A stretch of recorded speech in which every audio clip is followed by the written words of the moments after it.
Good afternoon, everyone. Welcome to Lunchtime Topics. If this is your first time attending or watching, these are weekly gatherings and learning opportunities for our community members who are business leaders, CEOs, professionals, and they want to level up in what they're doing. So each week we have a community member who is an expert in their industry speak to our audience. And today we are excited to have Teresa Middleton, she is an educational psychologist, and she enjoys speaking, teaching, and mentoring, and focuses primarily on personal clarity and interpersonal intelligence. And she's also a competent Toastmaster. She comes highly recommended from her peers at Toastmasters, which is basically, Toastmasters takes place every Tuesday, starting 6:15 p.m., right? And runs till about 7:30. And right now it's happening virtually, but basically it's a place where you can go and practice your public speaking in a supportive and friendly environment, and also your leadership skills, soft skills, and you get feedback from your peers.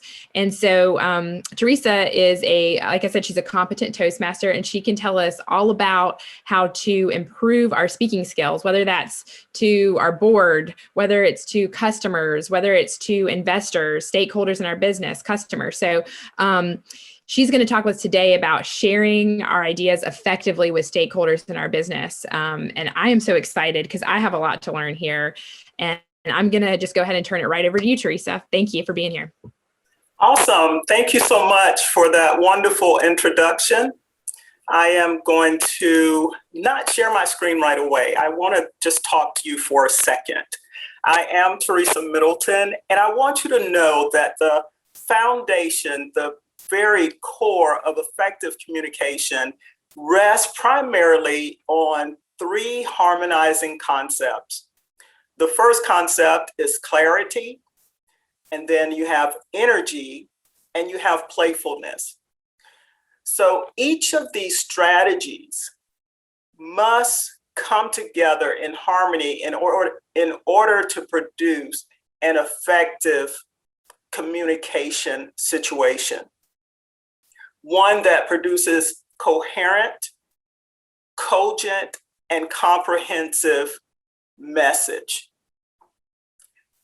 These mental strategies, concepts are necessary, and they have to be exercised for you to become an effective communicator and be a advocate for your own ideas. In other words, it's going to be some work. So today we're going to talk about these three concepts: clarity, energy, and playfulness. We're going to talk about how powerful they are when they come together and they harmonize and are in balance. We're also going to do a couple of exercises so that you can become aware of how these concepts feel as you're communicating.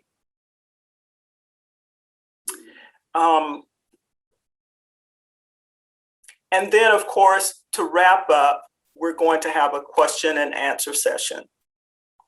By the end of this Lunch and Learn, you'll be able to list the foundational mental concepts needed to deliver an effective message. You'll be able to identify these foundational mental concepts in your own messages and in others' message. You'll understand how to use these concepts as a mental tool when sharing your ideas. And then you'll be on your way to share your ideas effectively. I'm going to share my screen.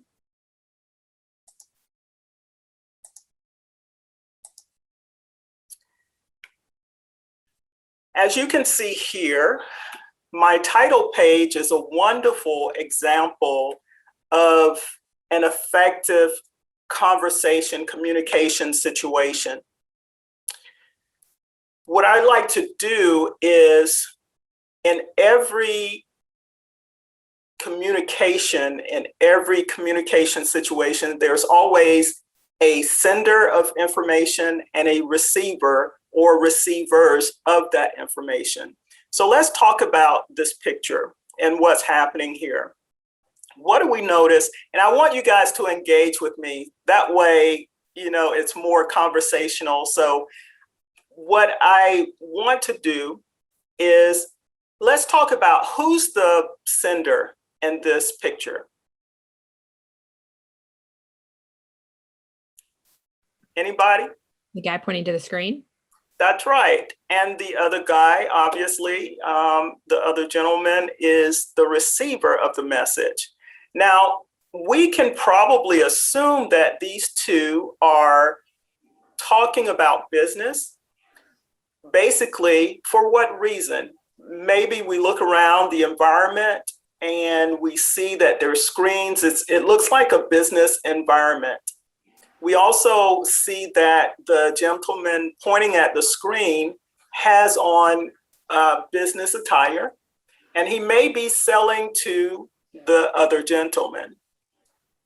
So what else do we know about this? We want to be aware of these kind of things because we know if we are aware of how a conversation or what a conversation looks like when we are trying to effectively perfect our own message, then we're more able to get to that objective.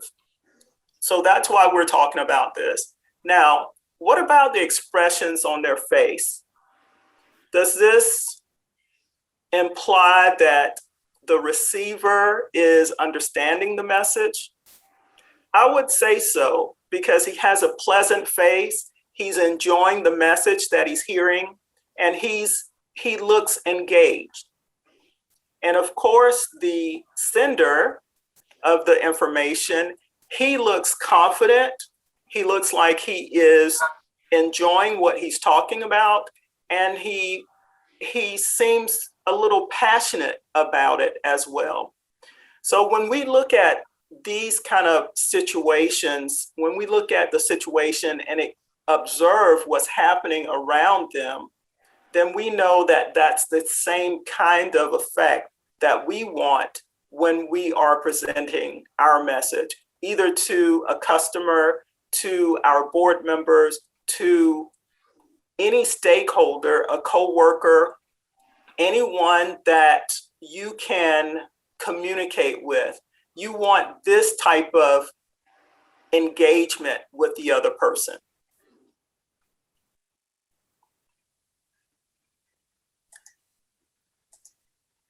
Now, we're going to do an exercise, and I hope you have a pen and paper,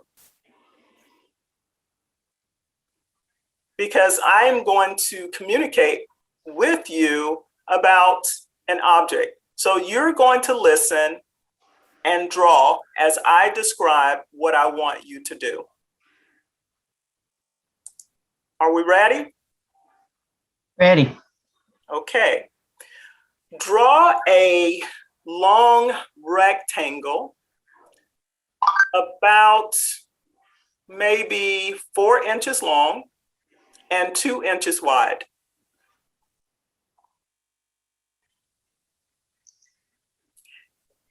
At the top of that rectangle, I want you to draw a matching triangle.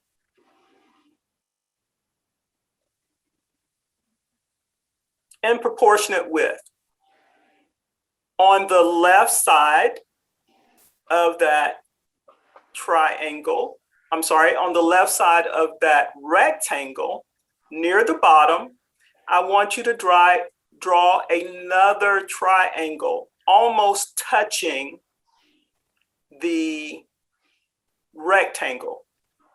And it should be the flat side of the triangle. Now, on the other side, the opposite side of drawing that triangle, I want you to draw a third triangle with the flat side touching the side of the rectangle, also near the bottom.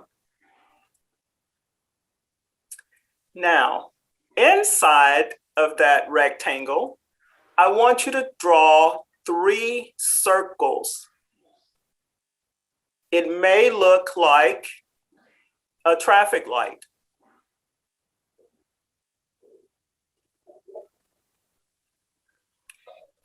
At the top right of the first triangle you drew, I would like for you to draw a 5-point star.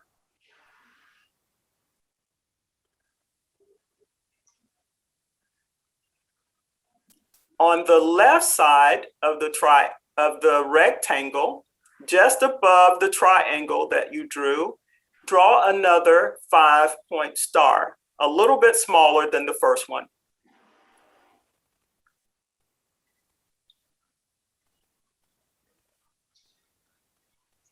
Everybody got it? Okay, can you hold up your picture?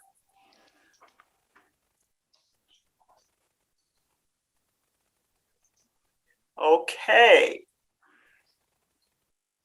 All right, very good. Okay, now let me show you what it's supposed to look like. Ready?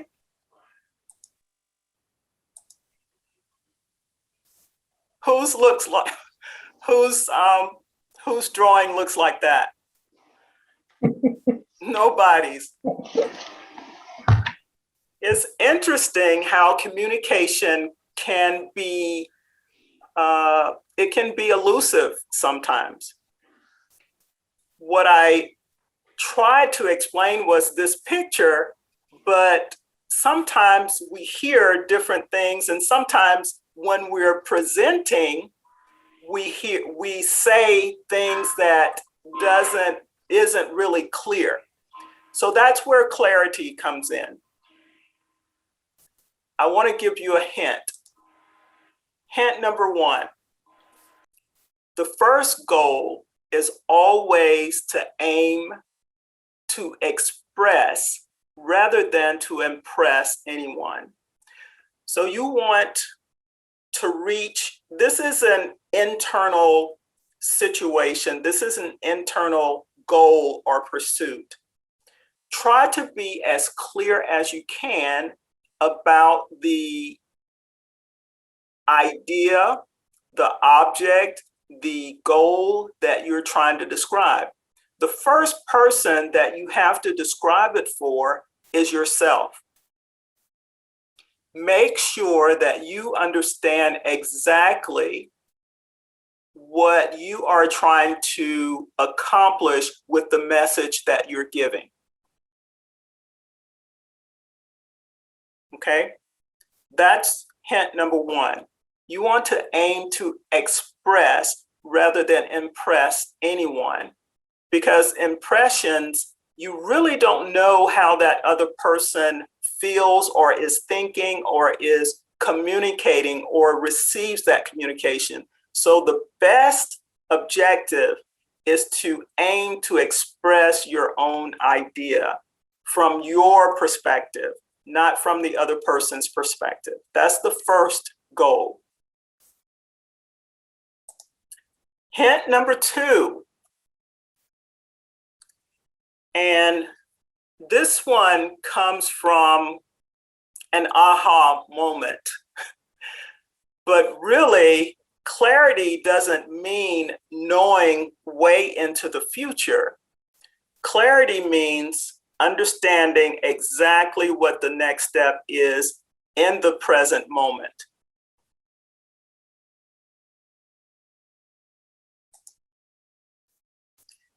Some of you may have heard this story, but did you know that airplanes fly off course 90% of the time? That's according to Stephen Covey. He wrote a book about a mission statement and how so important it is for you to develop your own mission statement, where you want to go in the future. Because without a mission statement, or in this case, without really knowing what your idea is, if you haven't defined it, if you haven't described it, there's no way you can achieve it. So the first thing you want to do is accomplish or pursue clarity in all of the things that you're pursuing. Pursue clarity. It will help you describe exactly or develop your roadmap. Okay?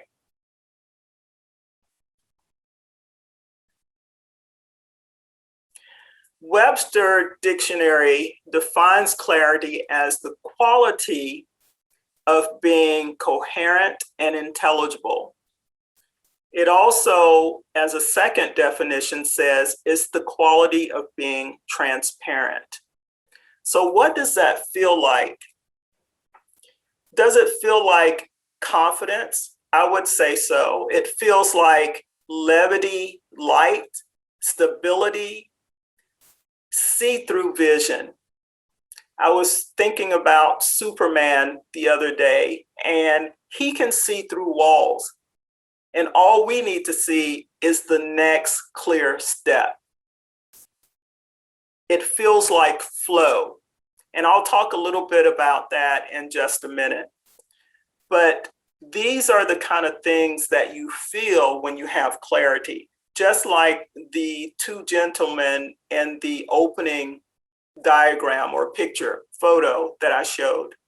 The one that was sending the message looked absolutely, perfectly confident, light, passionate, convincing, and just exuded the idea of, I know what I'm talking about here. So that's the number one thing. Clarity comes first. So I have another hint for you here. The hint is, who has, the moment you believe your belief matches your external reality, you fuse with it. What does that mean exactly?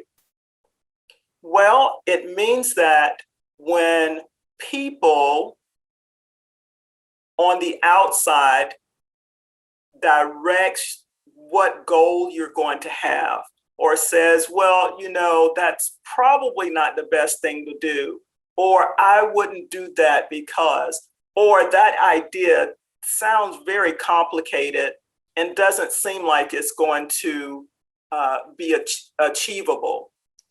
When people outside of you tell you what your reality is and you begin to believe that, then that's when those two fuse together. And it's hard to separate. So you want to be very careful about this. The other component here, which goes with the quote that I just mentioned, be careful about who you believe and what you're believing. This is something that needs to come from inside of you. You have to be your own champion. With energy, one of the things you can't really see in a photograph is that energy is all around us. If you're around, and I'm sure you know this already, if you're around negative people, you're probably going to have a negative slant. If you're around positive people, you'll have a positive slant. That's why most professional, successful people try to surround themselves with other successful people, because that energy is magnetic. It picks up regardless of where you are. So be careful with who you're around and what you're doing and what your thoughts are. That energy that I'm talking about here is not, it's not visible energy. It's something that comes from within. Again, there's a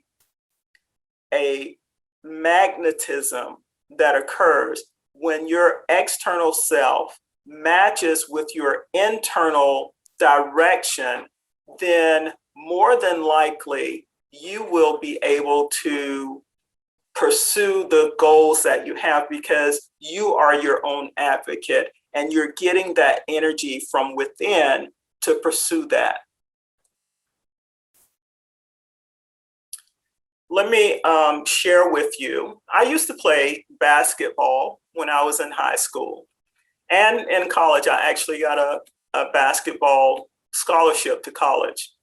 And I remember during a Christmas tournament, I wasn't feeling well, but I played anyway. And that night, I actually scored 26 points or something in the double digits. It was my best night ever. And what I felt was I was in the flow. And there's been some research about this. When you're in the flow, you're in tune with yourself, your inner self, and you're following those prompts. That's that energy that I'm talking about. When you're driving, and you have probably experienced this too, when you're driving down the road and you hit every light.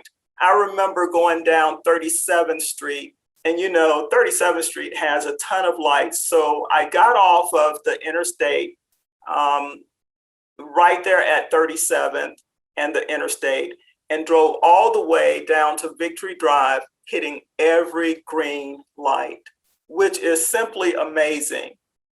So this is what I mean about that energy. When you tune in, you can really take the prompts of your inner spirit, and then you'll have more productivity and you'll be able to better clarify your message.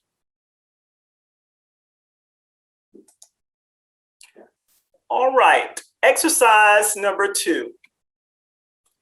So we know how branding is. I'm going to show you 3 pictures, and I want you to think about, and I might ask you to share, but I want you to think about how these pictures make you feel.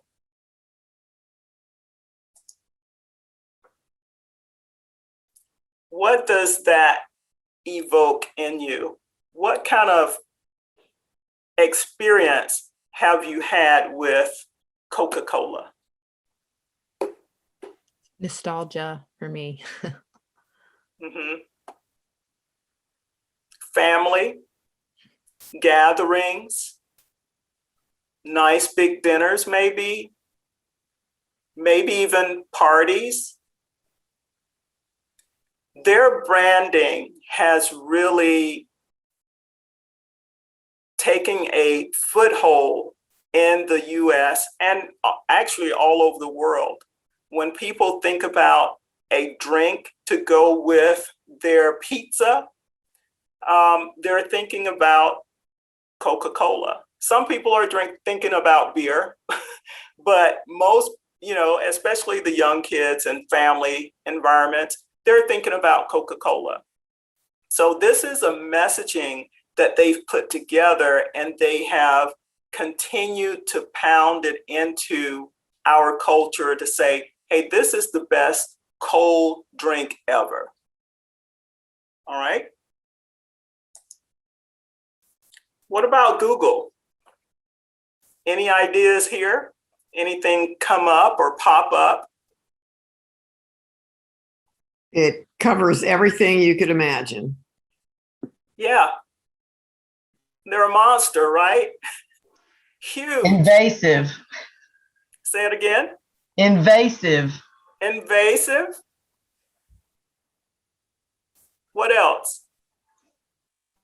It's definitely a mix of positive and negative. Yes. Positive for all the great things it brings, and then sometimes it brings some negative things too. Like, yeah, I think we're all on Google search quite often. Yeah. So. Absolutely. That's the first thing we think of when we say, it's become so commonplace. We say, oh, just Google it. It's become a noun, a phrase that we use. So this is about messaging. This is an idea that someone had, and they stuck with it. They were in tune with it and didn't allow anything around them to sway them or to move them off of their topic or their idea. And they have been very precise and capable in delivering that message. And that's where we want to go with our own ideas and our communication with, even, if it's just your spouse or a coworker or a friend. You want to be able to be clear and concise in your message, but you've got to be able to say that to yourself first. You've got to describe it to yourself first. Let's do one more.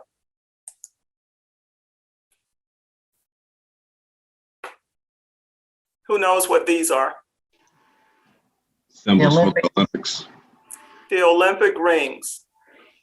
Who remembers when it was in Atlanta? Yeah. What else does this evoke in your thought life? Well, action, activity, movement. I think togetherness kind of too, in the sense that everybody's like kind of comes together and roots for their country. Absolutely. I think of athletic excellence. Athletic excellence, absolutely. We're bringing together the best of the best, and they're representing their countries. So these are the kind of messages that we want to think about, and you can see them all across. In fact, I read a statistic that we see more than 5,000 branding messages a day. More than 5,000 branding messages a day. That's a whole lot. Our eyes are taking these things in, and then our mind is processing it, whether we know it or not, without unconsciously even.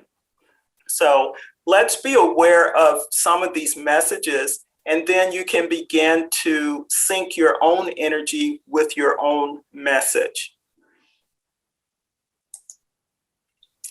Tip number 4. Dr. Stuart Brown wrote a book called How Play Shapes the Brain. And he did some work with, or did some research on the Texas massacre that occurred, I believe, in the early 60s. There was a veteran who had returned home from the military. He was a Marine, came home, killed his wife, killed his mother, then went to the University of Texas, got into the bell tower, and just started snipering people, killing people as they walked by. And what Dr. Brown found is he was play deprived. When he was younger, he didn't get a whole lot of playtime. And they have found that other criminals exhibit the same kind of play deprivation. So play is important. The opposite of play is not work, it's depression. And we have to be very careful about that. We want to integrate. We should be integrating play into our daily activities. Why is that? Well, play separates us from the burden, heavy load, and it gives us time to rally, to recoup, to rethink, to reprocess what's actually happening. So if you can incorporate a playfulness mind state, whether you're at work or whether you're at home working, the idea is to make sure that you are doing things that you love to do. I was working with a counselor once, and she said, Write down 50 things that just bring you joy. It doesn't have to be anything that costs money. She said, maybe a cup of coffee in the morning, or getting some alone time. Or one of the things that I wrote is, I love getting up in the morning and listening to the birds sing.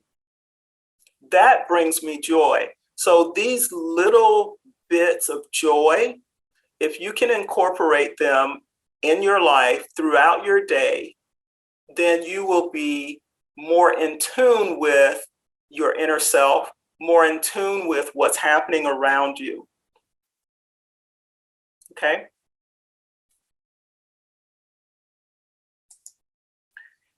Hint number 5, and how does this play into effective communication and sharing our ideas? I think everyone knows who Jane Goodall is. She has made her mark in the animal life, in the animal world, being an advocate for chimpanzees. When the medical field was using chimpanzees for medical research and locking them up in cages and just being horrendous with them, Jane Goodall decided that she was going to step in.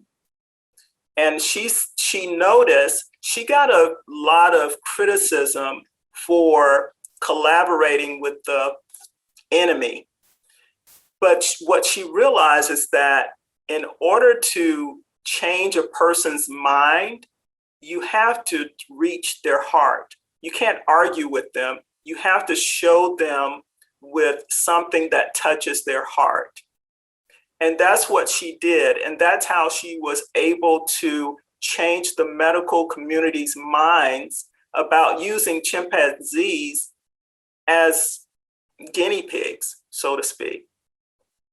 So all of those chimpanzees that were locked up and being used for medical research by the military and by the medical field, she was able to go to a dinner party and talk to the head of that department, that organization, and impress upon him her idea of what the chimpanzees can do for our community, for our environment, and so forth. And as a result of that meeting, they decided to discontinue the research on chimpanzees. So our words are important, and it's very important that we try to express what we're doing about what our ideas are. Express what our ideas are, and do it in a clear, energetic, and playful mindset way. Now, how does all of this correlate with effective communication? How do you get these 3 ideas to merge? Clarity, energy, and playfulness. I think the first thing that we need to do is quiet our minds. Go to a place where you can really evaluate and examine your thoughts about things. Get it on paper, and then begin to explore. Write without thinking, if that makes sense. Write without thinking. Just allow your mind to flow, to go, and then capture it.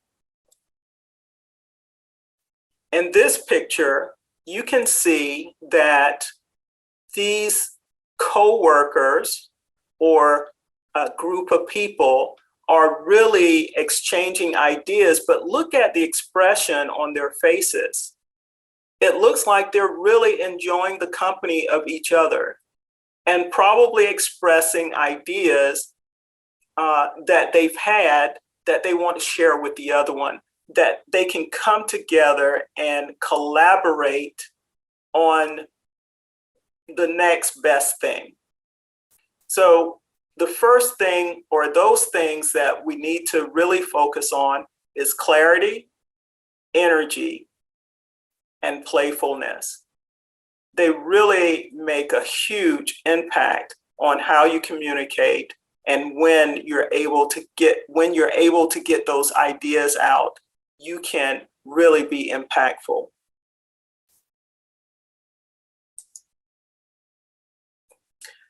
Well, Kate, that's all I have for the presentation. I am open for questions and would love to hear any and try to answer them.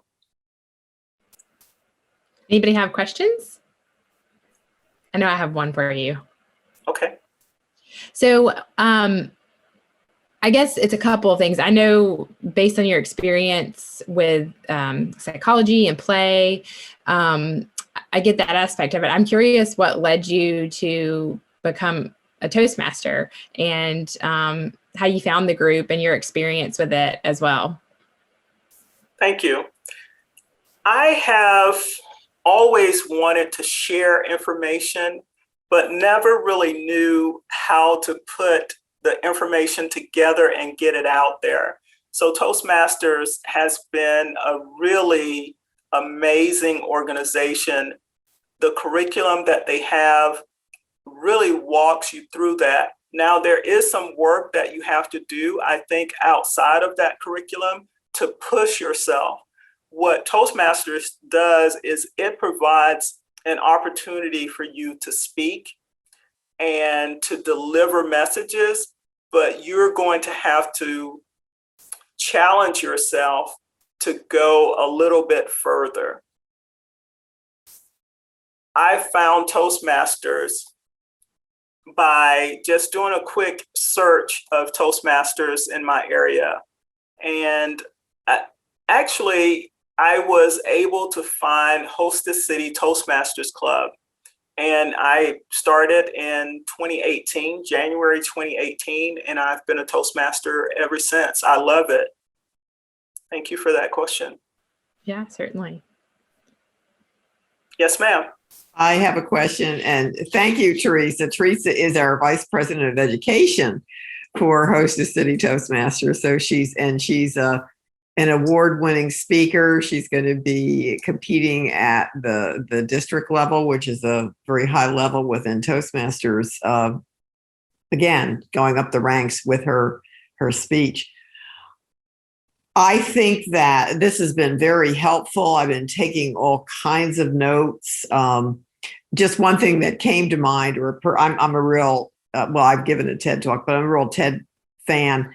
And when you talked about flow, and I was thinking about who's one of the most highly evolved persons that I know, not personally, but I know of, and that's Chandra Grimes, who is the brilliant writer, producer, director, ranging all the way from Grey's Anatomy to more recently Bridgerton, which is very hot.